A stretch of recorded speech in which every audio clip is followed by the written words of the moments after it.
안녕하십니까. 2020년 12월 5일 이정훈입니다. 오늘 날씨가 좀 쌀쌀했죠. 가까운 산을 갔더니 정말 많은 사람들이 왔더군요.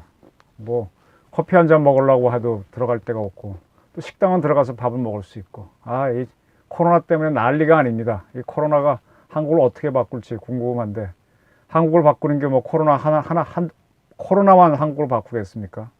지금 검찰 개혁을 둘러싼 갈등도 대한민국을 크게 바꿀 걸로 저는 봅니다. 거기에 대한 제 코멘트를 좀 해보겠습니다.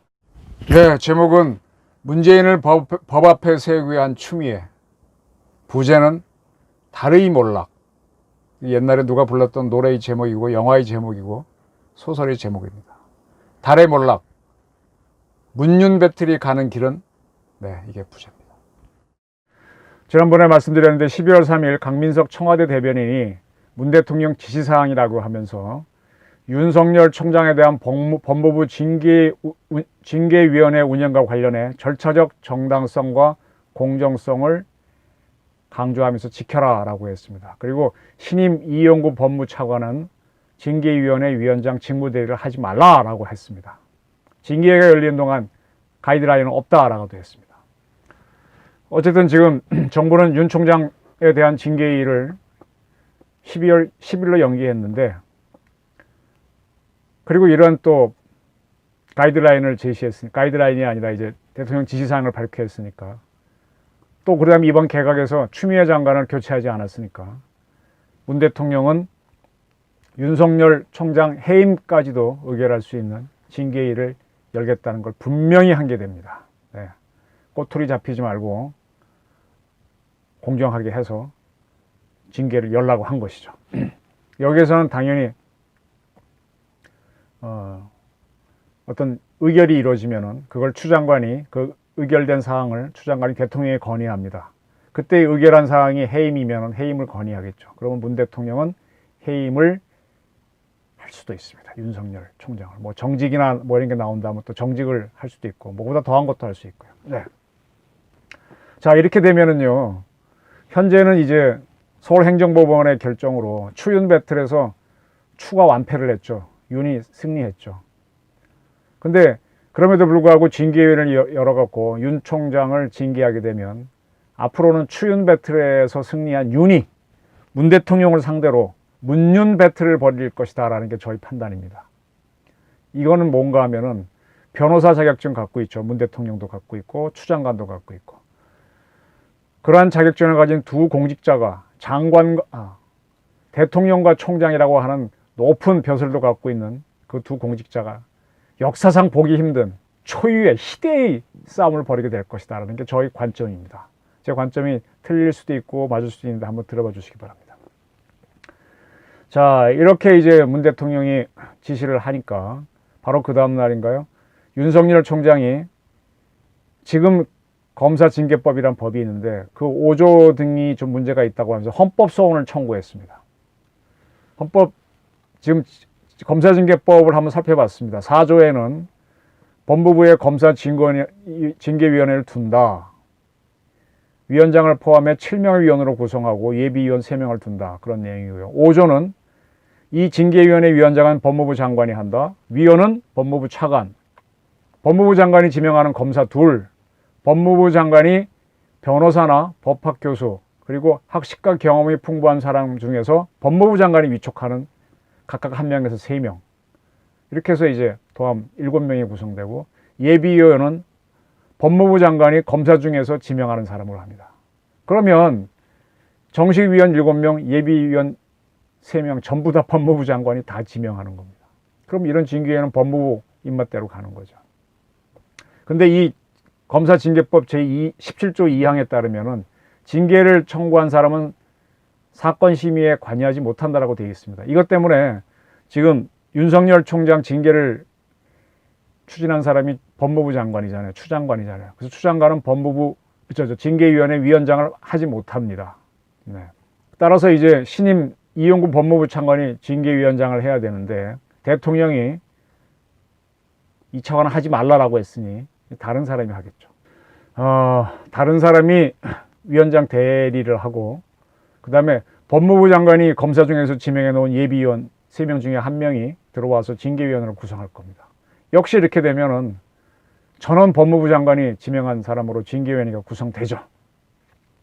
이러한 징계위원회는 18조에 의해서 18조 1항에 따라서 과반수, 출석위원 과반수 찬성으로 징계를 의결합니다. 자, 이렇게 되면은 어떠한 형식으로 가라. 이용구 추미애 장관이 위원장을 안 하고 이용구 차관이 위원장을 안 하더라도 법무부가 원하는 대로 결론이 나옵니다. 나올 게 거의 확실합니다. 때문에 윤 총장 측은 법무부 장관이 과반수가 넘는 징계위원, 과반수는 결정권자죠. 할 수 있는 과반수가 넘는 징계위원을 지명할 수 있는 것은 공정하지 않다라면서 헌법소원을 청구한 겁니다. 대한민국 헌법이 정신이 원래 이런 거냐, 이렇게 일방적인 거냐, 이렇게 청구를 하면서 동시에 이러한 검사징계법 효력을 즉각 중지하고 이 조항에 근거한 징계위원 지명도 멈춰달라는 가처분 신청을 냈습니다. 네, 다시 법적 투쟁에 들어가는 겁니다. 어떻게 될까요? 지난번 행정법원 결정처럼 윤 총장이 또 승리를 할까요? 그래서 제가 검사징계법을 살펴봤는데 이 4조와 5조가 지금 제가 쭉 읽어드렸지만 들어보시니까 좀 심하지 않습니까? 이거를 우리 입법부도 국회도 알고 있었기 때문에 지난 10월에 이 조항을 개정했습니다. 그래서 징계위원을 7명에서 9명으로 늘리고요. 그리고 비법무부 징계위원이 다수가 들어가도록 했습니다. 9명의 이제 징계위원은 법무부에서는 장관, 차관, 법무부 장관이 지명하는 검사 둘 해서 4명으로 한정했고, 그 다음에 비법무부, 아까는 법무부 장관이 추천하는 변호사 뭐 이렇게 법학 교수 이렇게 갔잖아요. 그게 아니고 변협 회장이 추천하는 변호사 1명, 법학 교수의 회장이나 우리나라 로스쿨 있잖아요. 법학전문대학원. 전문 로스쿨 협의회 이사장이 추천한 법학 교수. 이 2명의 법학 교수가 들어가서 3명. 또 변호사 자격은 없지만 학식과 경험이 풍부한 사람 2. 이들도 법무부 장관이 추천하는 건 아닙니다. 지명하는 게 아닙니다. 이런 사람 2. 그 중에 1명이 여성으로 해서 도합 5명이 들어갑니다. 이렇게 되면 법무부가 지명하지 않는 사람이 5명이 되는 거죠. 예비위원은 그대로 법무부 장관이 지명하는 검사 셋으로 했습니다. 따라서 예비위원이 동원되지 않는다면 법무부 대 비법무부는 4대 5로 비법무부가 많습니다.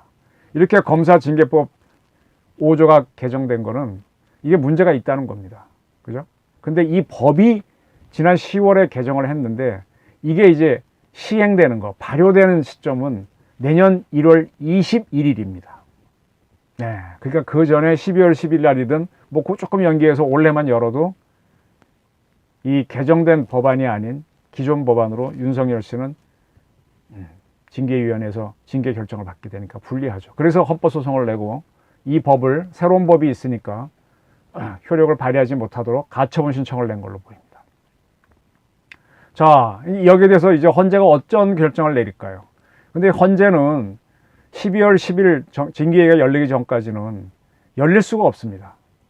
그건 물리적으로 불가능합니다. 그러나 가처분은 긴급성을 인정하면은 빨리 결론을 낼 수 있죠. 12월 10일 전에 서울행정법원이 한 것처럼. 그래서 만약에 헌재가 검사징계법 효력 중지를 받아주면은 문 대통령은 얼굴이 확 깎이고 추 장관은 또 한 번 대패를 당하는 겁니다. 어떻게 하면 문 정권의 큰 위기, 뭐 붕괴까지는 아닐지라도 큰 위기가 올 수 있습니다.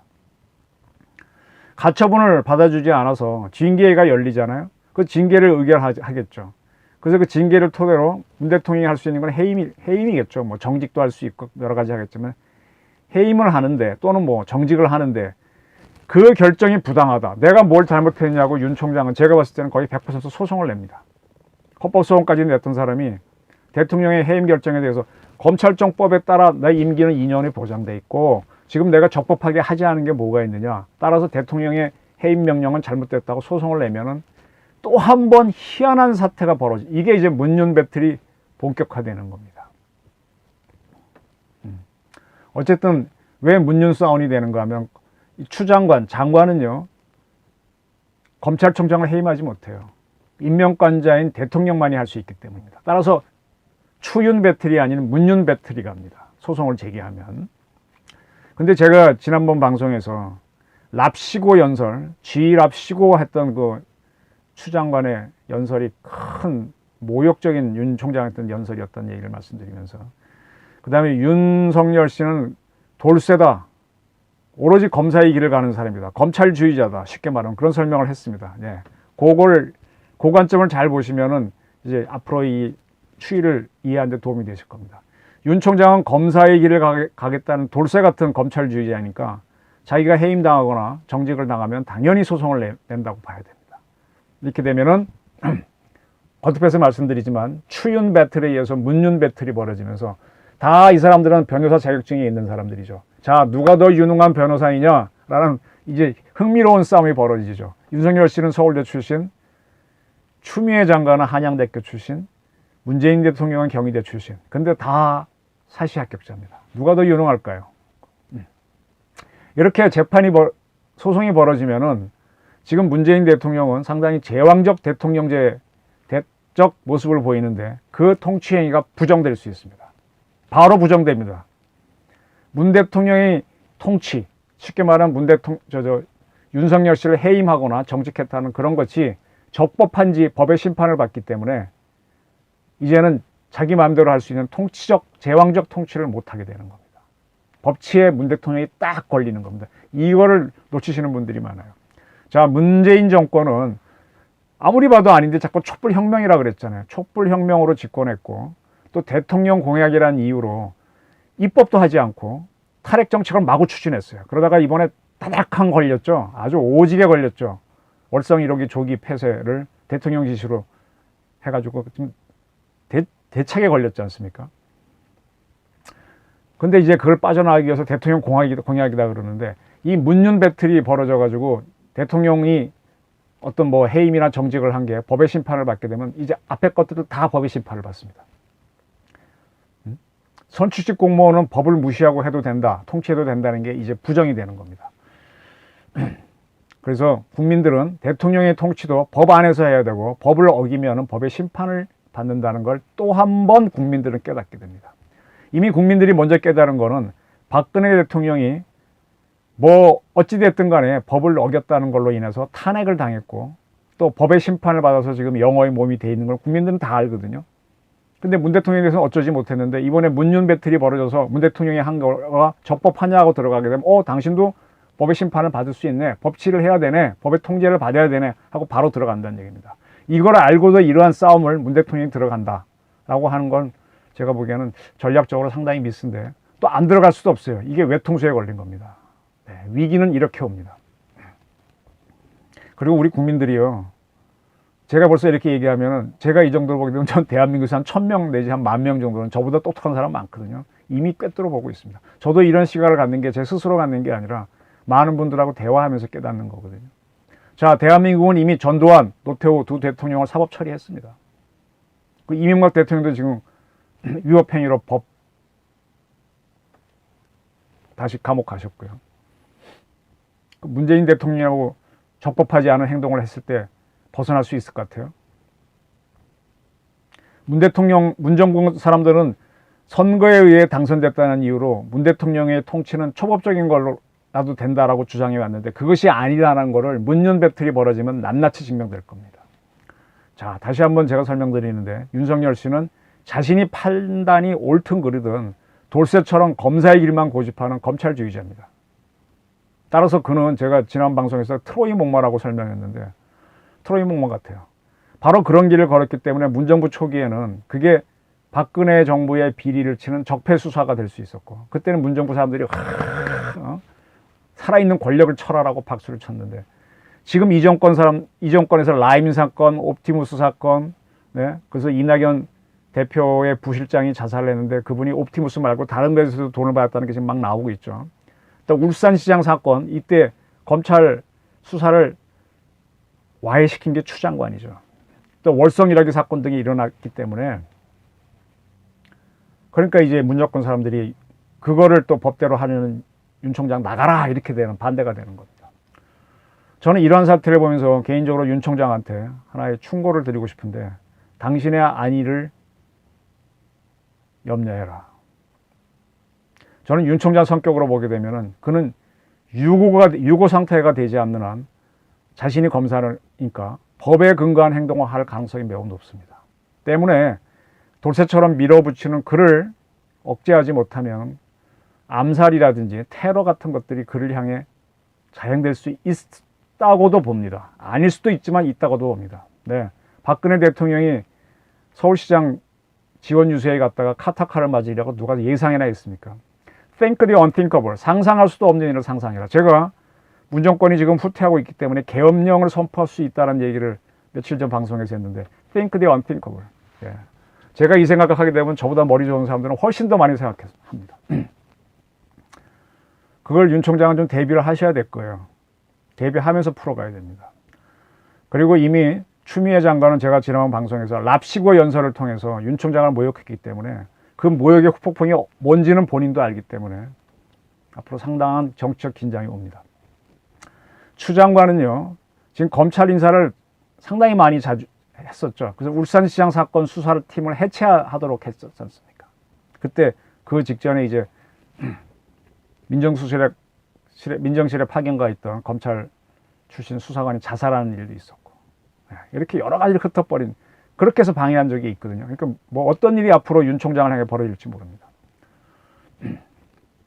윤 총장이 이제 징계를 받았을 때, 직무정지를 당했을 때 전국의 검사들이 고검장 전원하고 상당수의 지검장, 또 차장검사, 또 부장검사, 평검사들이 벌떼같이 일어난 거는 윤 총장 사람이라서 그랬겠어요? 윤 총장 사람이 아닌 사람도 지지해 줬잖아요. 왜냐? 윤 총장이 검찰의 길을 걸었기 때문이거든. 이걸 옛날에 짝짝꿍 잘한다고 하던 정권이 이제는 아니다. 뭐 공수처를 만들어야 된다 그러는데, 공수처 만들면 바로 이런 거 하라고 만드는 거예요. 그러니까 윤 총장은 팽팽한 싸움의 한복판에 있으니 본인이 미행과 감시라고 하는 사찰을 당할 수 있다. 테러와 암살을 당할 수 있다는 계산을 하라는 얘기입니다. 이번에 뭐 판사 사찰 문제가 됐는데, 판사 사찰을 밝히기 위해서 뭐 어떠한 사찰을 윤 총장이나 그 측근들에 대해서 안 하겠습니까? 자, 이렇게 이제 헌법소원을 내니까 추미애 법무부 장관이 또 맞불을 놨습니다. 서울행정법원 결정에 불복해 즉시 항고를 한 겁니다. 추 장관 측의 변호인은 이옥형 변호사의 말입니다. 서울행정법원이 윤 총장이 직무에서 배제되면 검찰 사무 운영과 검찰 공무원 업무 수행에 지장과 혼란이 발생하니 중대한 공공복리 손해라고 판단한 것은 대부분 묵묵히 법률이 정한 바에 따라 책무를 다하는 검찰 공무원이 마치 검찰총장의 거취에 영향을 받는 것으로 오해될 수 있는 잘못된 판단이다, 이런 지적을 했고요. 법원이 검찰 사무 전체의 지장과 혼란을 걱정하는 것은 최근 전국의 검사들이 조직적으로 의견 표명한 것에 영향을 받은 것으로밖에 볼 수가 없다. 옳은 판단을 한 게 아니라 여론에 밀린 거다. 결국 검사들이 조직적 의견 표명이 서울행정법원이 그런 판단을 하도록 목표를 이룬 것이고, 법원은 그렇게 영향받았다는 걸 간과하고 있다. 이런 주장을 했습니다. 그리고 행정법원의 그러한 결정 논리의 내로 가게 되면 그 귀결점은 검찰청장이나 또는 그와 유사한 지위에 있는 조직의 책임자에 대해서는 어떤 경우에도 직무정지를 명할 수 없다는 것이 된다. 그러한 논리라면은 이건 잘못됐다는 걸 이렇게 설명합니다. 우리나라는 대통령마저도 국회 탄핵 소추안이 의결되면 헌법재판소 결정까지 직무정지를 한 사례가 있고 그런 법리가 있다. 그거와 충돌된다라고 지적했습니다. 그리고 노무현 전 대통령이나 박근혜 전 대통령도 모두 탄핵 수치로 수개월간 직무정지한 적이 있다라면서 이제 항고를 했습니다. 이게 어떤 결과를 낳을지 두고 봐야 되겠죠. 또 이제 이렇게 추 장관은 이렇게 헌법소원에 대해서 이렇게 대항으로 갔고요. 또 새로 임명된 이용구 법무부 차관은 그 자기네 핸드폰으로 텔레그램 대화를 했습니다. 논의방이라고 하는 방을 만들었는데 그걸로 이제 문자 대화하는 거를 국회 기자들이 망원 렌즈로 땡겨서 잡았죠. 네. 국회 별로 가본 적이 없어서 기자들의 매의 눈을 놓친 거죠. 거기에 그 문자란 걸 딱 찍은 거 보게 되면은 상대방 대화 상대방이 묻습니다. 이 초식은 뭐죠? 초식이라고 하는 거는 얍얍 하는 이 무협지에서 나오는 거 있죠. 장풍 쏘고 뭐 태극권 하는 사람들은. 저도 약간의 거 조금 합니다. 이때 1초식 딱 하죠. 이건 뭐죠? 라고 물었어요. 그러니까 이제 이 차관이 대체로 이것은 실체에 자신이 없는 쪽에서 선택하는 방안, 이렇게 문자를 칩니다. 이 초식이 뭔가 하면 헌법 소원이 뭡니까? 이렇게 물은 거죠. 그리고 나서 언론 악수인 것 같다. 윤 총장이 헌법 소원된 건 악수인 것 같다. 이렇게 답변합니다. 그리고 또 효력 정지가 나올 턱이 없고 헌재에서 그렇게 해줄 리도 없고 그것이 위헌이라면 그동안 징계받은 사람들은 어떻게 하라고. 네. 그게 위헌이면 뭐 행정부에서 한두 사람 징계했어요. 일단 법관, 판사들 징계법과 비교만 해봐라. 그 법하고 검사 징계법하고 뭐 무슨 차이가 있냐 이렇게 답을 했습니다. 그러니까 상대방 대화 질문했던 사람이 네 차관님하고 하는데 그때 그 사람이 이제 딱 나오죠. 그 사람은 이종군 2라고 돼 있습니다. 이종군은 현재 대검 형사부장이고요. 법무부는 기자들이 많이 물으니까 그 이종군 2라고 돼 있는 사람은 박은정 법무부 감찰 담당관이라고 설명해 줬습니다. 네, 박은정 검사가 그렇게 문자를 보냈고요. 자, 이렇게 법무부의 장차관이 물러서지 않겠다고 했으니까 이제 앞으로 이제 문윤 배틀은 앞으로의 문제고 이제 추윤 배틀이 일단 열립니다. 여기서 이제 뭔가 결론이 나고 징계에서 벌어지고 난 다음에 징계가 딱 열린 다음부터는 이제 대통령하고 윤이 붙는 문윤 배틀이 벌어지겠죠. 네. 변호사 자격증 가진 사람들끼리 서울대, 한양대, 경희대 이렇게 싸움질을 하게 되는 겁니다. 덕분에 대한민국은 법의 통치라는 법치를 다시 한번 확인하게 됩니다. 대통령이나 장관이 한 통치행위도 법의 심판을 받게 되는 겁니다. 청구를 하게 되니까. 법치를 법에 의한 통치로 많이 이해하는데 영어로 하면 by the law, 법에 의한 통치 이렇게 해석하는데 사실은 그게 아니고 법의 통치에 가까워서 그게 더 정확한 of the law, by the people, of the people, for the people 이거를 옛날 케네디가 연설할 때 민주주의에 대한 설명할 때 of the people하고 by the people 얘기했지 않습니까? 마찬가지로 by the law, of the law. of the law가 더 중요한 겁니다. 법의 통치. 법을 이용할 때 이용하지 않을 수도 있는 거잖아요. 그게 법치가 아니라 항상 법에 of the law. 이게 법치라 얘기입니다. 네, 제가 좀 옛날 얘기 할게요. 우리가 이제 근대화가 됐는데 근대화 이전에 봉건사회였잖아요. 봉건사회에서는 군주정이 있었죠. 왕이나 황제가 주권을 갖고 백성을 통치했잖아요. 그 시절에 왕은 거의 신과 같은 존재였습니다. 중국에 황제가 있었다고 하는데 황제의 다른 이칭이 뭡니까? 다른 이름이 뭡니까? 천자, 하늘의 자식이었잖아요. 나는 완전히 신과 같은 존재로 그래서 황제가 내린 명령을 뭐라 그래요? 천명. 네. 천명을 받아. 네. 뭐 그렇게 하늘로 모셨습니다. 그리고 유럽에서 중세 유럽에서는 뭐가 또 유행했습니까? 왕권 신수설. 왕의 권한은 신이 준 거다. 신과 같은 존재였어요. 유럽에서도, 동양에서도. 그리고 루이 16세 프랑스 왕, 지미국 국가다, 태양왕. 항상 이게 모든 주권이 나한테 있다. 이런 식이었잖아요. 그게 이제 군주가 주권을 갖고 있는 세월이었습니다. 자, 요걸 하나 기억하시고 이번에 월성일학의 조기 폐쇄 사건을 살펴보니까 산자부 공무원이 444개의 서류를 삭제한 게 확인됐습니다. 삭제한 공무원은 삭제한 바로 그 다음날 감사원 조사를 받았다 그래요. 그래서 왜 삭제했냐 그랬더니 내가 누구 명령을 받은 게 아니라 신내림 받은 거다 이렇게 얘기했어요. 신내림 같다. 참 웃기는 얘기죠. 그러니까 이런 농담이 퍼져요. 앞으로 행정고시를 볼 때는 1차는 이제 필기시험 보고 2차는 면접이잖아요. 면접해서 당락을 결정하는데 3차로 신내림을 받아야 되니까 공무원 잘하려면 작두 타기를 3차로 해서 작두를 잘 타야만 공무원으로 뽑아라라는 이런 농담이 등장했습니다. 자, 이 고시를 통과한 공무원이 산자부 공무원이 공무를 집행하면서 서류를 없앤 거는 상당히 문제가 될 수 있습니다. 공문서 어쩌고저쩌고 나가는 그런 죄에 걸릴 수가 있어요. 이미 법원은 그걸 인정해서 검찰이 요청한 3명 중에서 2명에 대해서는 영장을 발부해 줬습니다. 발행해 줬습니다. 그러니까 산자부가 당황해요. 대통령 지시사항을 이행한 건데 왜 우리가 처벌받아야 되냐. 근데 이분들이 왜 이런 소리를 하지? 대통령 지시라서 무조건 따르는 게 아니라 그 지시가 법에 어긋나면 따르지 말아야 돼요. 법치가 우선이죠. 그리고 대통령이 지시도 없이 신내림으로 없앴다고 하면 임의로 없앤 거잖아요. 이거 문제가 커집니다. 공무를 집행하는데. 저도 기자를 하면서 위에 사람들이 뭐 알아보래. 알아보는데 아니에요. 근데 막 그 쓰라 그러면 저는 기를 쓰고 안 써서 많이 찍혔는데 그거 썼다가 망신당한 사람 많습니다. 딱 봐서 아니면 팩트가 아니고 뭐가 어긋나면 전 잘 안 합니다. 그래서 출세를 못 했는데 그거 했다가 잘 된 사람도 있지만 망친 사람도 많습니다. 제 원칙은 전 제가 아니면 저는 안 합니다. 근데 이 친구들은 했네요. 자, 이렇게 영장이 청구됐으니까 이제 문윤 배틀이 벌어지면은요, 공무원들도 이제 변합니다. 무조건 상사의 지시를 따르게 하면 출세가 할 수 있으니까 따르는 건데 그게 안 하고 법에 근거해서 하려고 하겠죠. 이제 복지부동이 되면서 법을 굉장히 의식할 겁니다.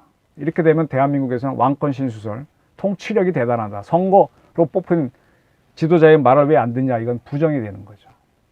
이걸 한번 알아두시고요. 또 하나, 제가 이제 상당히 좀 중요한 얘기를 하겠습니다. 이 법만 공부하는 판사, 검사들은 못 보는 부분이 있어요. 저는 뭐 우연찮게 사회학, 인류학, 고고학도 공부할 길을 가졌는데, 기자를 하다 보니까 이런 분야가 발전하면서 인류가 새로운 걸 발견했습니다. 자, 왕권 신수설, 그 다음에 천자, 왕의 아들, 천자로는 이게 군주가 군주 시대 때는 이게 신이란 뜻이잖아요. 이게 부정이 됩니다. 인류학이 발전하고 사회학이 발전하고 고고학이 계속 연구를 하다 보니까 군주는 신이 아닌 게 과학적으로 증명됩니다. 여러분 고등학교 때 사회문화 시간이라고 있었는데 거기서 게마인샤프트하고 게젤샤프트 공부했던 거 기억나십니까? 뭐 이익사회, 공동사회 그랬는데 어떤 거에 좀 저도 헷갈립니다. 찾아봤습니다. 게마인샤프트가 독일어로 공동사회고 게젤샤프트가 이익사회더라고요. 사회에는 막 서로 이익 집단이 모여서 만든 사회가 있고 가족이나 친족처럼 이렇게 혈연으로 모여서 그건 어차피 피부치니까 끼리끼리 모인 거잖아요. 근데 거기서도 배우자는 외부에서 온 사람이니까 혈연이 다른 사람이 와서 공동체를 만든다. 꼭 그런 게마인샤프트하고 게젤샤프트가 있다는 건 다 아실 겁니다. 근데 그게 사회로 확장되면은 기본적으로 그 사회는 공동사회입니까? 이익사회입니까? 이익사회가 되죠. 내가 이렇게 우리 가족끼리 살다가 시장 가서 물건을 사고 파고 할 때 시장에서 만나는 사람들은 나하고 혈연체가 아니잖아요. 내가 돈을 주고 내가 이익 때문에 뭐 거래를 하면서 만나고 약속을 지키고 계약을 하잖아요. 그러니까 결국은 뭡니까? 사회는 공동사회 갖고 이익사회인데 결국은 사회를 구성하는 거는 이익사회다. 그죠? 국가가 이익사회입니까? 공동체사회입니까? 민족 국가라도 민족도 혈연으로 나눠지고 혈연마다 다 이해관계가 다르잖아요. 혈통마다 다르잖아요. 그러니까 사회도 국가도 계약사회죠. 그건 계약사회에서 여러 집단이 모인 데서 리더를 뽑을 때 그 사람이 하늘이 임명해서 뽑나요? 아니죠. 대표를 추대를 하거나 뭐 선거를 하거나 능력이 있어 보이는 사람들을 뽑아주는 거죠. 여기에서 이렇게 해서 국가가 만들어졌다고 보게 되면 왕권 신수설 천자로는 간단하게 부정됩니다. 야, 군주는 신과 같다라고 그렇게 수천 년간 알고 왔었는데 간단하게 부정되는 게 게마인샤프트, 게젤샤프트. 이 학교 때 이런 것까지 생각하지 못하고 배우셨을 텐데 간단하게 부정됩니다.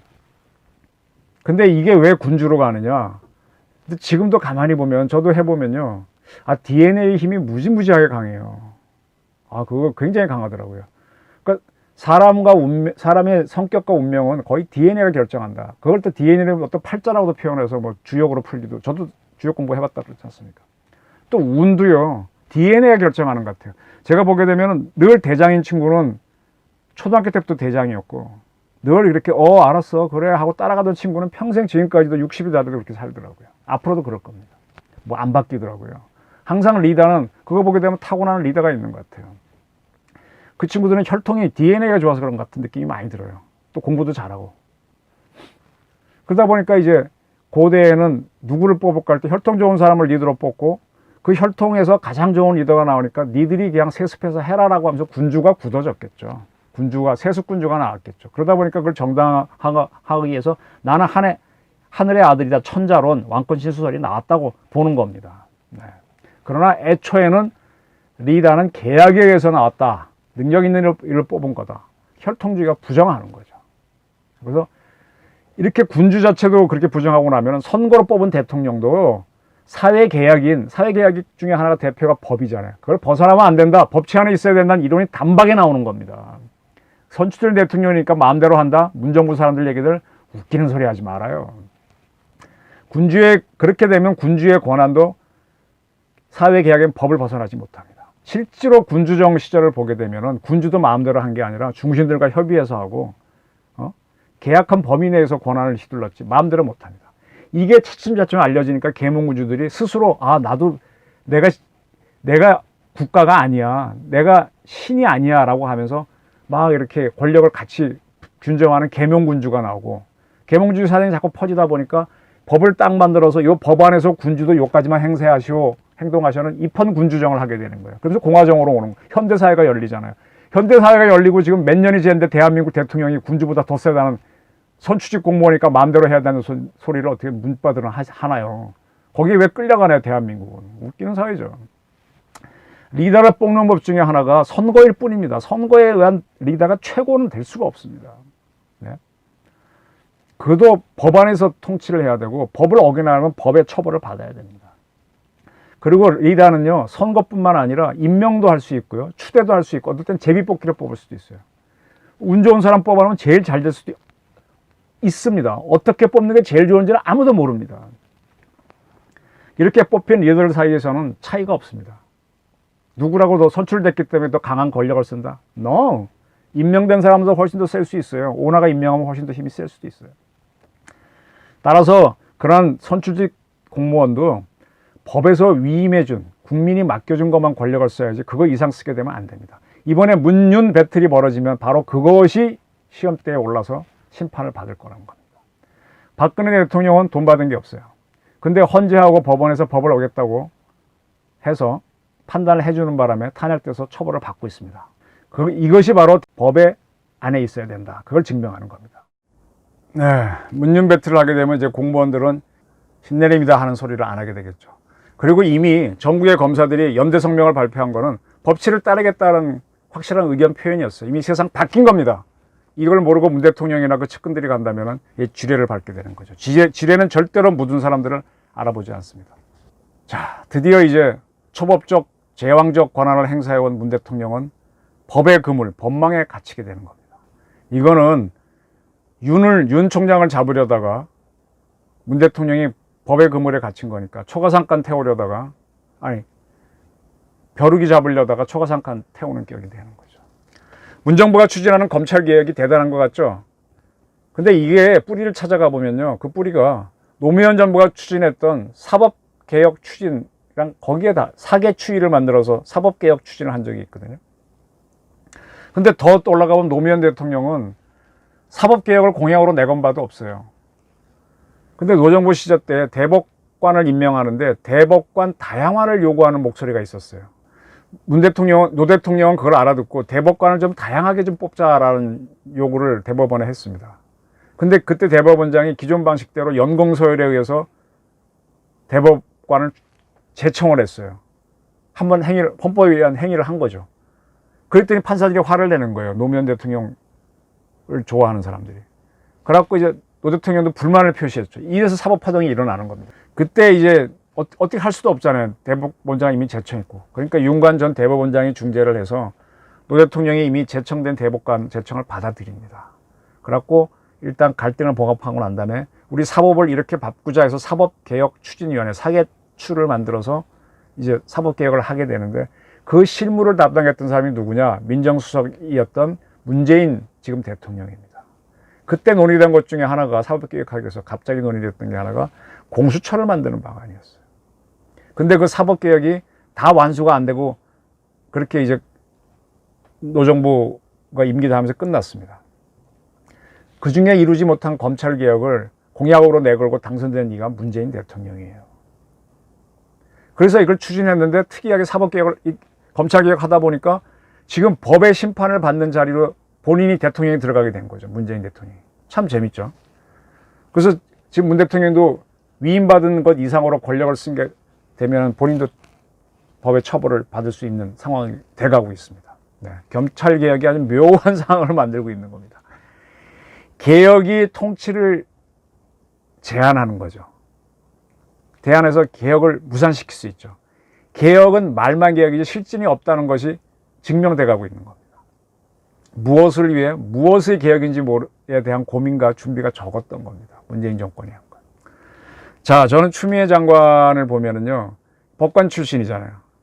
정치인이기도 하지만 판사 출신 장관인데, 여성 출신으로 판사 출신으로 법무부 장관 한 사람은 최초는 강금실 장관이에요. 강금실 씨가 판사 출신으로서 법무부 장관 한 다음에 두 번째로 추미애 장관이 여성 판사 출신으로 장관을 했는데, 강금실 장관이 한 유명한 말 중에 하나가 하도 코미디다 코미디 이렇게 아주, 그건 왜 그런지 한번 찾아보십시오.